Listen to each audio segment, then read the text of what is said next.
Good day and welcome to a new update on this channel from me, Crypto Michael. If you enjoy the content, make sure to hit the like button, subscribe to this YouTube channel.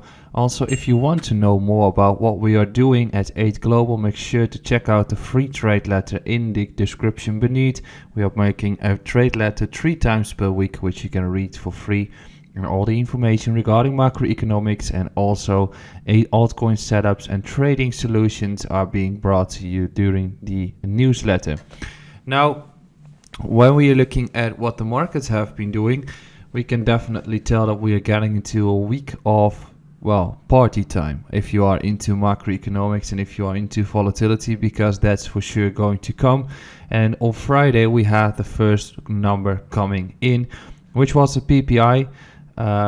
Which have been dropping tremendously. If we are looking at the numbers, last one was 8.1%, which was just barely 0.4% lower than the previous month, or 0.3% lower actually than the previous month. So right now we are seeing that the PPI has been falling off a cliff by 0.7%.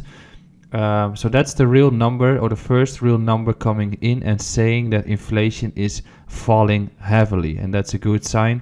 We have been falling since June, as that was the peak, and since then we have been dropping from 11 to 7, and now we are dropping by 0.7%. However, markets have been going up, and why is that? Well, essentially that is due to the fact that the forecast was this time way lower than what was actually the number.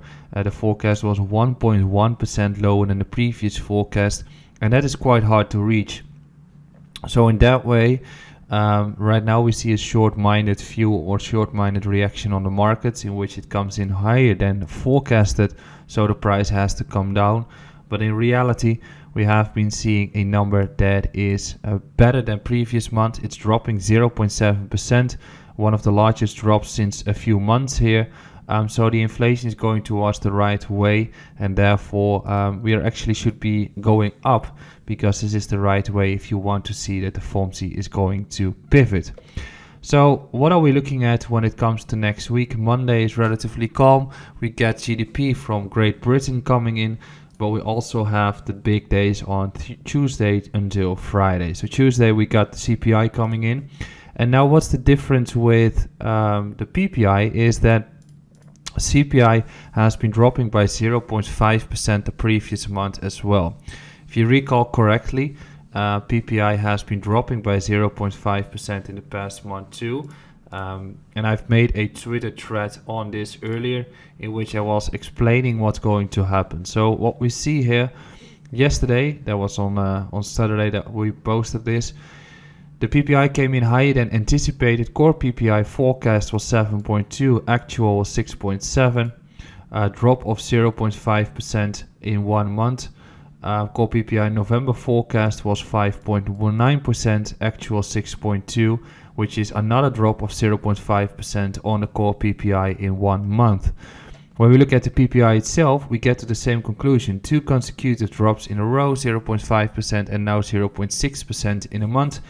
Expectation was a drop of 1.1% in 1 month, which is unrealistic, and that's why you saw that prices were going up, or the prices were going down after the fact that the numbers did not meet forecast.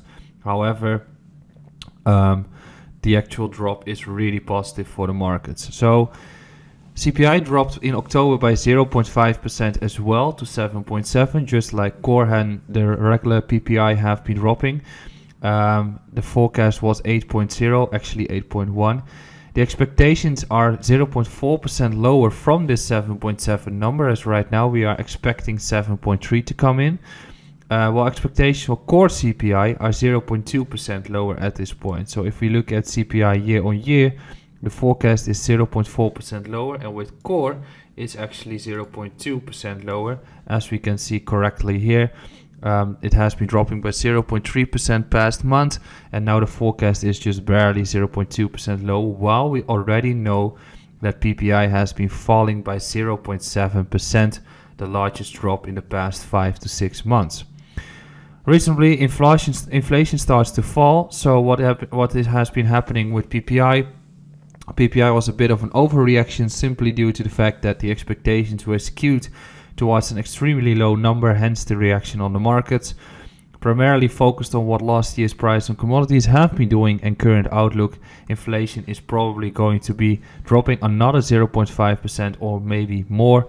PPI price reactions are strange as inflation dropped significantly but just less than expectations. So my expectations for coming week, as Tuesday comes the CPI, based on the fact that PPI has been dropping by 0.7% and also core has been falling by 0.5%, is that I expect CPI to come in at 7.0 to 7.2 and core CPI is 5.9 to 6.1, especially since the inflation should be falling and also the commodity prices started to run quite massively past year and have been falling quite recently heavily as well.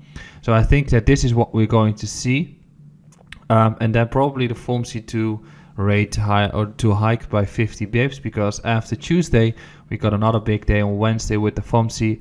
Most likely we get 50 bips, and then once again the 50 bips is not the essential part here.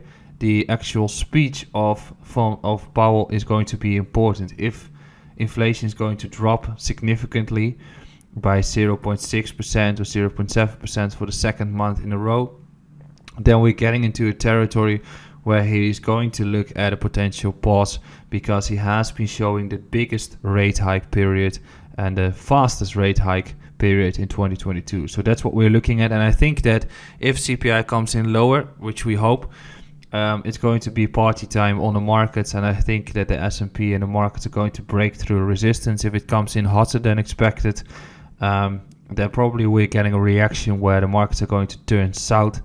And then you're looking at Powell to be speaking and saying that he still sees numbers going down, and to have a pause. But if it's CPI comes in higher and Powell is going to be hawkish, I suspect that the markets are going to fall off a cliff quite heavily. Now on Thursday we also have another big number coming in. We get all the numbers from Europe kicking in, but also ECB will be speaking. And they will be announcing their official rate hike and their monetary policy, a main refinancing rate. That's what I was looking for. And on Thursday, we also got some more retail sales numbers from the US, which is not too important, but it's important to keep an eye on. And on Friday, PMI numbers again. It's going to be a holiday period, so that's why the numbers are coming in quite fast. So it's going to be a packed week. I'm not even looking at the week after, but it's going to be a packed week, and you can see that the week after is going to be relatively calm. So this is the ultimate week where we should be looking at. And then I've been discussing this thread. What are we looking at when it comes to the price action of Bitcoin is, technically speaking, whether we're going to hold 16.5 and whether we're going to crack 17.3. 70.5. This is the range that we're acting in. If CPI comes in hotter than expected, probably we're going to see something like this, in which we just continue to fall as the Nasdaq, etc. will be dropping as well. Remind yourself that Bitcoin has been having a lot of pain due to the fact that FTX collapsed. So that hearing will also be on Tuesday, and the moment that maybe Genesis pops up and says that they have fixed the issues, we could be seeing some more continuation to the upside. Because if we recall correctly, if FTX didn't take place, with the numbers taking place on the 10th of November, we probably would have been moving around here regardless of what has been taking place with FTX. So you should be watching what's going to take place with the prices. Right now we're just stuck into a range. There's not much to say. I think that the party on Monday starts to take place, because that's when the real, let's say the DXY is going to move. So what should you be watching in the coming week? DXY, of course, trending south still. You clearly want to see this continue falling down as the trend is down. DXY you have to watch. The 2-year yields you have to watch to see whether or not we're going to fall with this one as well. And you should be looking at a potential case of the 10-year yields as well, as those are the ones to keep an eye on. And the 2-year yields started to correct as well from November in 2018 and has a drop down until October 2021. So in order to have some momentum on the growth stocks and on Bitcoin, you clearly want to see this one starting to fall. We got a massive bear diff. We just had a massive bear diff here as well. So we are on the edge. but now we just need confirmation coming from the FOMC.